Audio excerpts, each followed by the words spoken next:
Astaghfiruhu wa na'udzu billahi min syururi anfusina wa min sayyiati a'malina may yahdihillahu fala mudilla lahu wa may yudlilhu fala hadiyalah.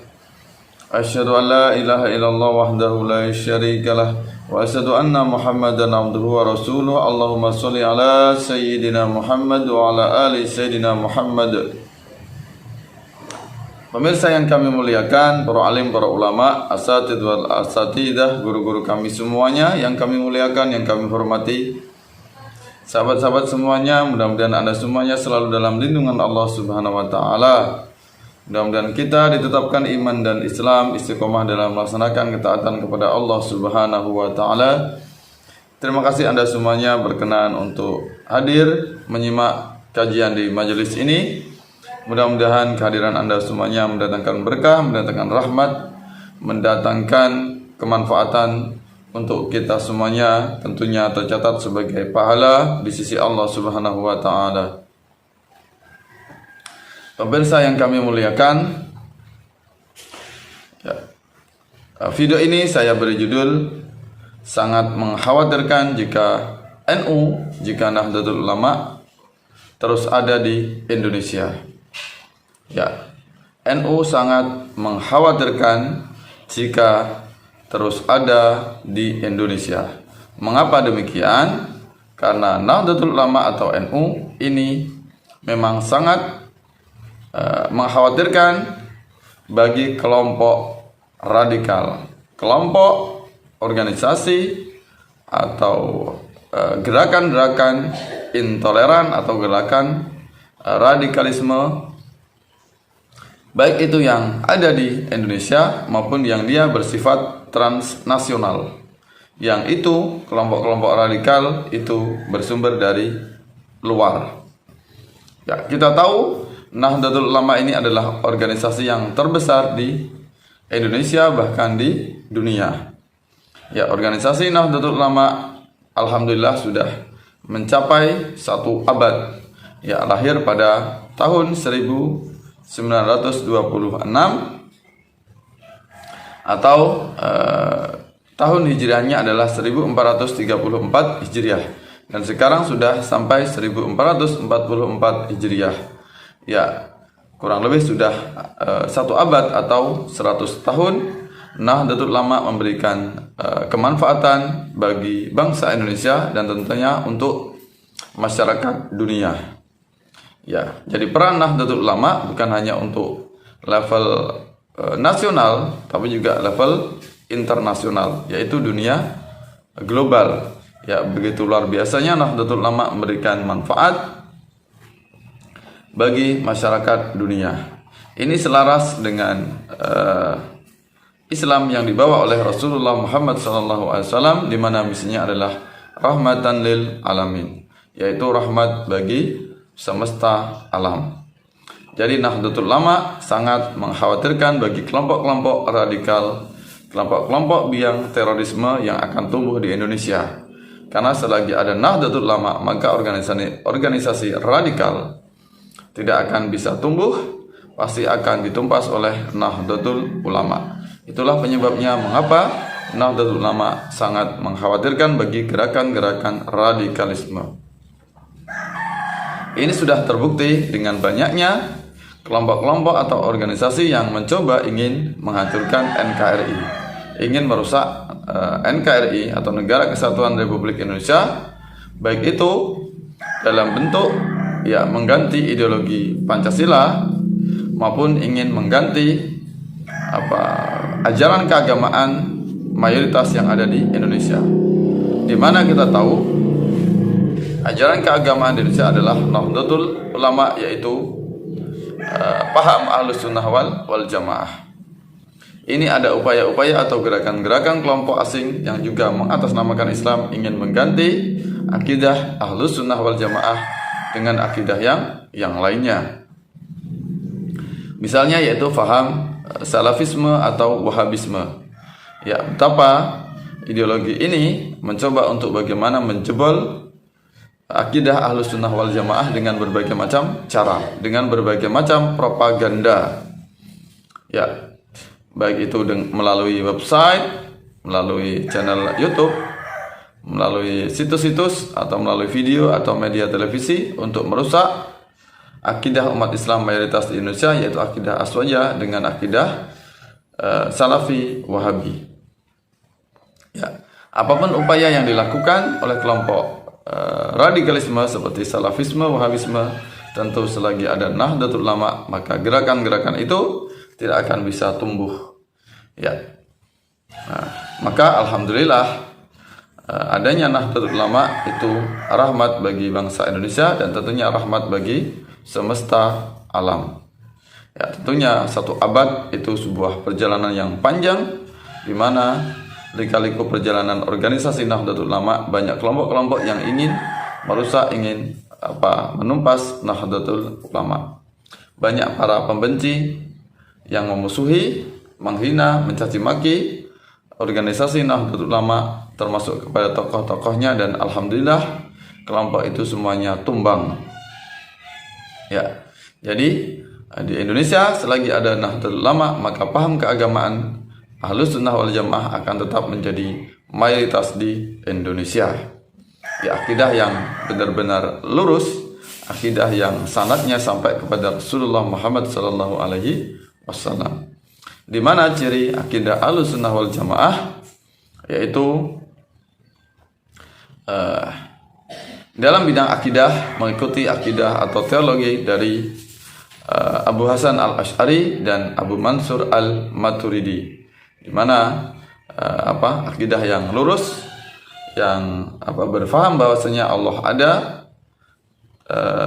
tidak berbentuk, tidak berjisim, Allah wujud tanpa tempat, tanpa arah.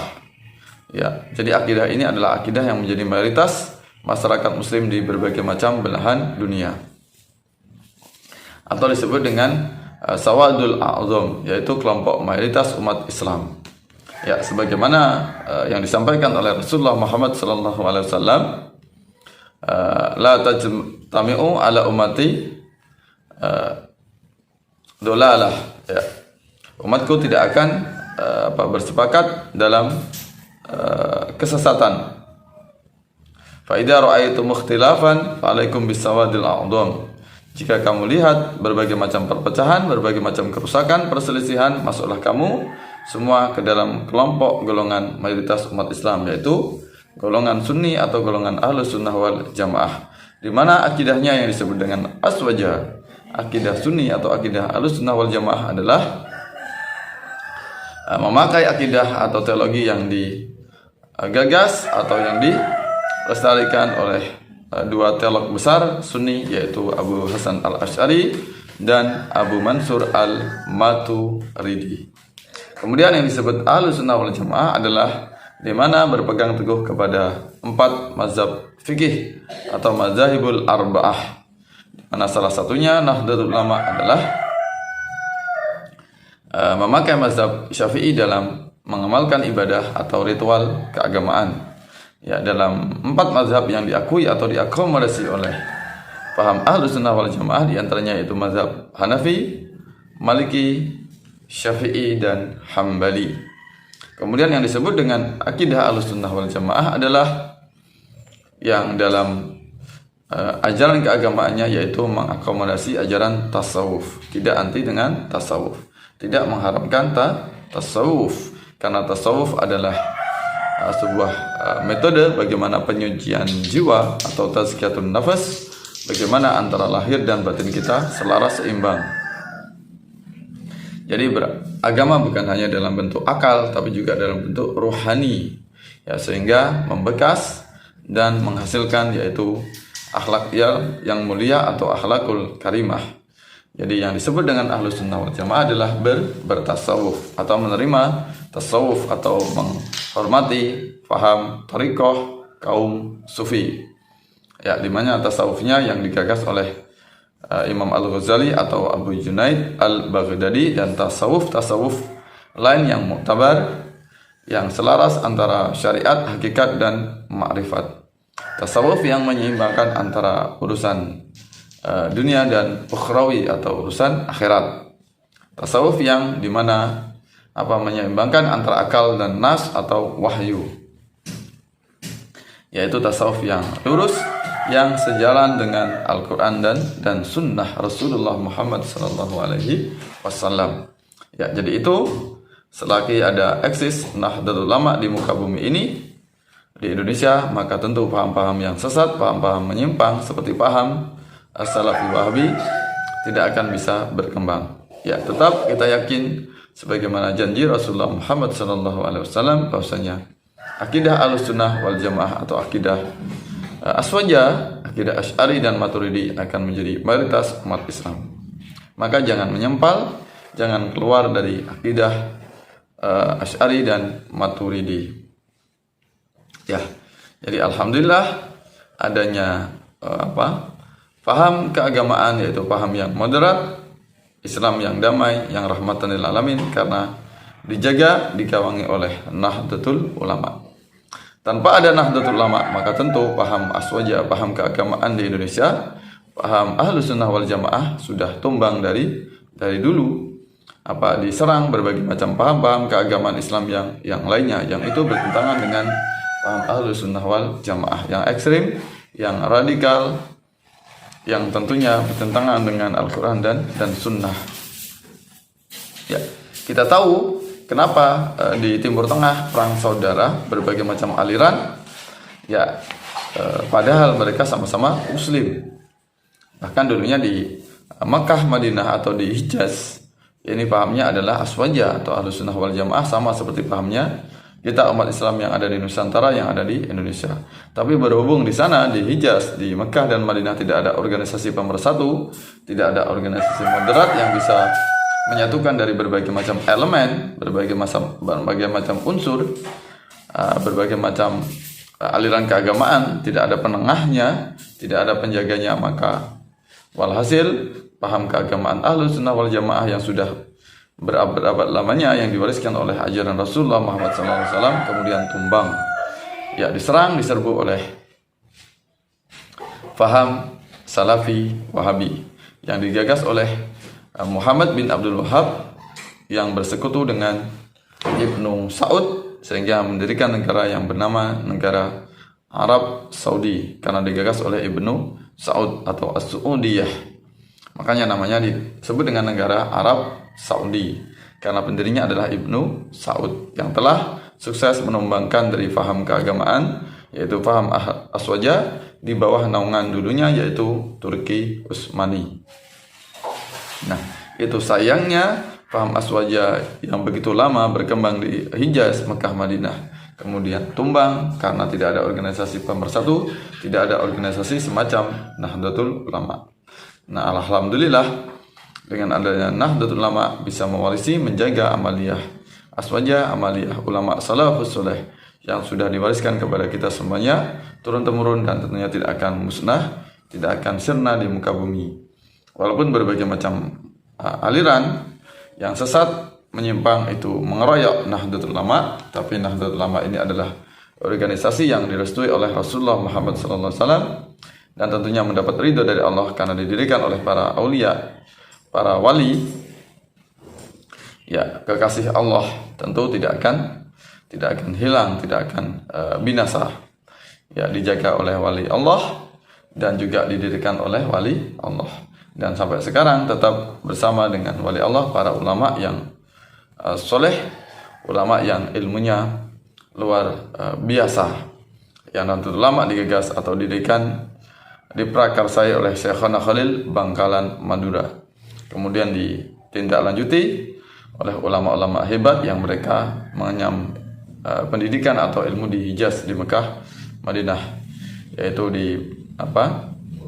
diketuai atau sebagai Rais Akbar Hadratus Syekh Kiai Haji Hashim Asy'ari, ya, bersama dengan Mbah Bisri Samsuri, kemudian dengan Mbah Wahab Hasbullah, kemudian juga Raden Kiai As'ad Syamsul Arifin, dan diteruskan oleh generasi-generasi setelahnya yang juga luar biasa hebat, yang berkarya, ya, memajukan bangsa dengan berbagai macam sumbangsih yang luar biasa, baik itu bidang keagamaan, dengan menciptakan banyak sekali pondok pesantren, ribuan jumlahnya, bidang sosial, bidang pendidikan, ya berbagai macam, mendidik, memajukan bangsa, termasuk pendidikan dan kesejahteraan. Dan alhamdulillah Nahdlatul Ulama semakin kuat, semakin dikdaya. Ya, dengan adanya 1 abad ini, ya 100 tahun, ya alhamdulillah Nahdlatul Ulama bisa merawat jagat, membangun peradaban yang luar biasa, peradaban di muka bumi ini. Sentralnya atau pusatnya, porosnya adalah Nahdlatul Ulama. Maka wajar ulama dari berbagai macam belahan dunia sering datang, sering berkumpul di Indonesia. Ada apa di Indonesia? Karena ada Nahdlatul Ulama, menyatukan dari berbagai macam ulama di berbagai macam negara. Mereka sering kumpul musyawarah, ya menyatukan persatuan umat dari berbagai macam elemen, ya menghindarkan dari berbagai macam perpecahan, menghindarkan dari berbagai macam ajaran-ajaran ekstrim atau ajaran tasyaddud yang merusak kemurnian Islam.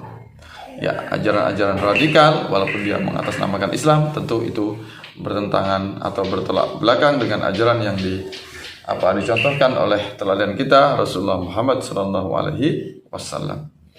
Nah, itu jadi Nahdlatul Ulama adalah mewarisi dari ajaran Rasulullah Muhammad SAW. Tugasnya menjaga akidah aswaja di muka bumi ini tidak sirna, tidak hilang. Walaupun berbagai macam kelompok yang mereka berupaya untuk menumbangkan Nahdlatul Ulama, tapi tidak akan pernah bisa. Ya, itu makanya sangat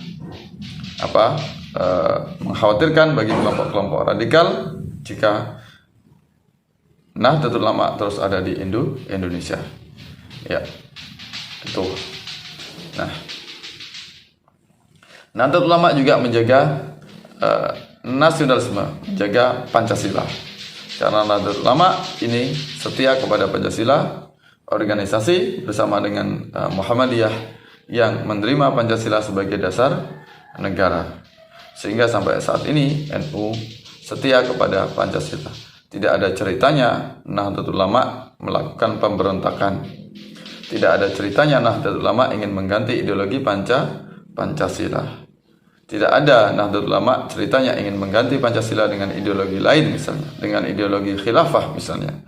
Ya, karena khilafah yang saat ini digembar-gembarkan berbagai macam organisasi semacam Khilafatul Muslimin, atau kemudian dulu pernah muncul yaitu DITII atau Negara Islam Indonesia, Darul Islam, Tentara Islam Indonesia yang digagas oleh Kartosuryo. Kemudian juga yang pernah muncul di Indonesia yaitu Hizbut Tahrir yang pusatnya di Inggris, kemudian membuka cabang di Indonesia yaitu sebagai organisasi keagamaan Hizbut Tahrir Indonesia. Maka semuanya organisasi-organisasi dengan wujud ingin menggagas negara Islam atau negara khilafah tumbang, ya karena ada Nahdlatul Ulama yang setia kepada Pancasila. Pancasila adalah pemersatu kita, yaitu dari berbagai macam elemen, berbagai macam ras, suku, bangsa, dan agama kita tetap bersatu. Itulah hebatnya Pancasila. Pancasila memang bukanlah wujud atau wajah Islam, wajah syariah, tapi di dalam Pancasila nilai-nilai keagamaan, nilai-nilai Islam ada di Pancasila. Pasalnya butir-butir Pancasila yang ada 5 itu diserap dari ajaran agama, dari ajaran Islam. Maka salah besar jika menyatakan atau mengira bahwasanya Pancasila bertentangan dengan syariat Islam. Kalau mengatakan Pancasila bertentangan dengan syariat Islam, maka orang yang mengatakan demikian perlu memperdalam ajaran Islam. Islamnya perlu digali lebih banyak lagi, perlu banyak belajar tentang Islam. Karena yang terpenting kita bukanlah dalam bentuk negara syariah, bukan namanya, bukan labelnya, yang terpenting adalah nilai-nilainya, yaitu substansinya. Maka di sini hebatnya Pancasila, dari berbagai macam unsur kita bisa bersatu. Ya, sampai saat ini sejak Indonesia merdeka, 17 Agustus 1945 kita masih eksis, Indonesia tetap ada karena ada Pancasila. Coba seandainya dulu tidak ada Pancasila, tahu kitanya apa? Tentunya negara Indonesia akan bubar, akan terpecah belah menjadi sekat-sekat perpecahan karena tidak ada ideologi pemersatu.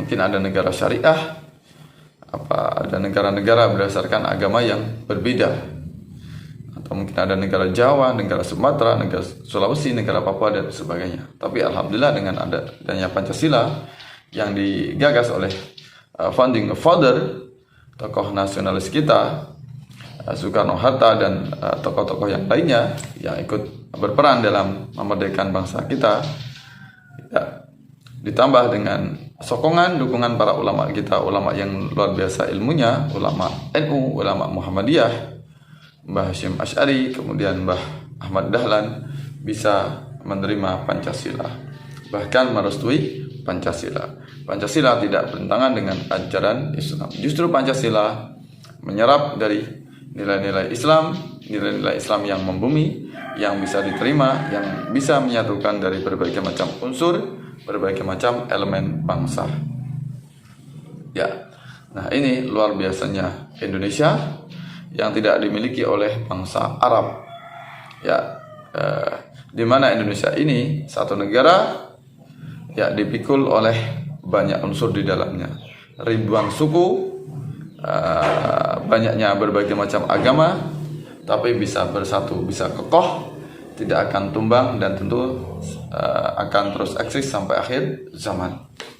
Ya, tapi di Timur Tengah sana, ya walaupun mereka satu suku bangsa, satu Arab, ya sama-sama bangsa Arab, tapi terpecah-pecah menjadi banyak negara. Ya, tak terhitung jumlah negaranya, tapi mereka sama-sama bangsa Arab. Nah, inilah keunggulan Indonesia yang tidak dimiliki oleh bangsa Arab, dan kita patut bersyukur kita hidup di Indonesia. Ya, patut bersyukur kita menjadi bagian dari bangsa Indonesia. Apapun agamanya bisa kita hidup rukun, tidak berperang, tidak bermusuh-musuhan, tidak saling membunuh, ya, karena kita memiliki ideologi pemersatu. Ya, sebuah nikmat yang tidak boleh kita dustai. Ya, Indonesia atau tanah Nusantara, negeri yang subur makmur, negeri yang loh jinawi, negeri yang tentram, negeri yang diberkahi oleh Allah Subhanahu wa taala, tanah surga atau tanah yang potongan dari surga yang diberikan kepada bangsa Indonesia. Sebuah nikmat yang diberikan dari Allah Subhanahu wa taala yang hendaknya untuk kita syukuri. Maka jangan ada provokasi, jangan ada di antara kita saling membenci, saling memusuhi, ya, saling membunuh, ya, saling menghina hanya karena perbedaan ras, perbedaan suku bangsa, perbedaan agama. Hendaknya kita untuk saling bersatu, menjaga persatuan dan kesatuan, saling asah, saling asih, saling asuh, saling berlomba-lomba dalam kebaikan, saling menciptakan kreativitas untuk memajukan bangsa kita. Kita sebagai generasi muda, pewaris bangsa, kalau kita tidak memiliki kreativitas, tentu bangsa kita akan mundur, bangsa kita akan bangkrut, bangsa kita akan binasa. Kita tidak hanya cukup bangga dengan anugerah yang telah diberikan kepada bangsa kita, tapi bagaimana kita bisa menciptakan kreativitas, menciptakan teknologi untuk menjaga negeri kita agar tetap kokoh, tetap lestari, tidak dijajah oleh bangsa asing kembali. Ya, kalau kita tidak cerdas, kalau kita tidak bisa menguasai teknologi, maka bukan tidak mungkin negara kita akan dijajah oleh bangsa lain. Negara bisa direbut kembali, bahkan kita bisa terpecah belah. Ini adalah PR kita bersama, bagaimana kita mewujudkan kesatuan, tetap bagaimana kita memajukan bangsa kita dengan karya kita. Jangan menjadi bangsa yang pemalas, jangan menjadi bangsa yang konsumtif, tapi kita bagaimana untuk bisa produktif. Ya, itu. Maka dengan adanya Pancasila, dengan adanya Nahdlatul Ulama, maka organisasi-organisasi berbahaya, organisasi yang bertentangan dengan Pancasila, maka tidak akan bisa meruntuhkan Pancasila. Ya, seperti gerakan komunisme tumbang, gerakan HTI tumbang. Alhamdulillah, karena ini adalah persatuan kita bersama dari berbagai macam unsur elemen yang sama-sama saling bahu-membahu menjaga Indonesia, sehingga penjajahan dalam bentuk apapun itu, sekularisme, liberalisme, radikalisme, komunisme, maka semuanya tidak akan bisa menggantikan ideologi Pancasila.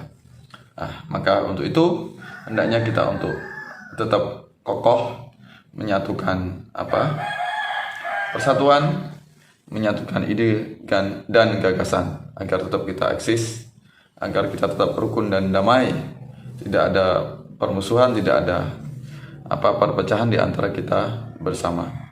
Hendaknya kita untuk waspada, dan yang terpenting adalah kita bagaimana mengedepankan tentang toleransi, saling menghormati, walaupun itu berbeda suku, ras, budaya, dan tentunya perbedaan agama. Perbedaan agama tidak menyurutkan kita untuk tetap kokoh bersatu. Apapun agamanya, hendaknya kita untuk saling menghargai, menghormati, karena kita bukan musuh, kita adalah saudara. Nah, ini apa yang dicerminkan oleh Nahdlatul Ulama, dicontohkan oleh Nahdlatul Ulama. Kita punya 3 ukhuwah atau trilogi ukhuwah.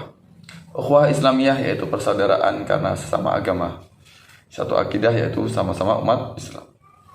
Kemudian ukhuwah wataniyah, kita bersaudara karena sebangsa, setanah air. Walaupun kita berbeda suku, berbeda agama, jangan sampai kita pecah belah. Karena Indonesia lahir itu juga karena beraneka ragam. Peran penting banyak tokoh, banyak agama yang turut serta, turut andil dalam melahirkan Indonesia. Indonesia bukan hanya didominasi oleh satu unsur saja. Alhamdulillah, Indonesia mayoritas umat Islam sebagai penengah dari berbagai macam agama yang lainnya.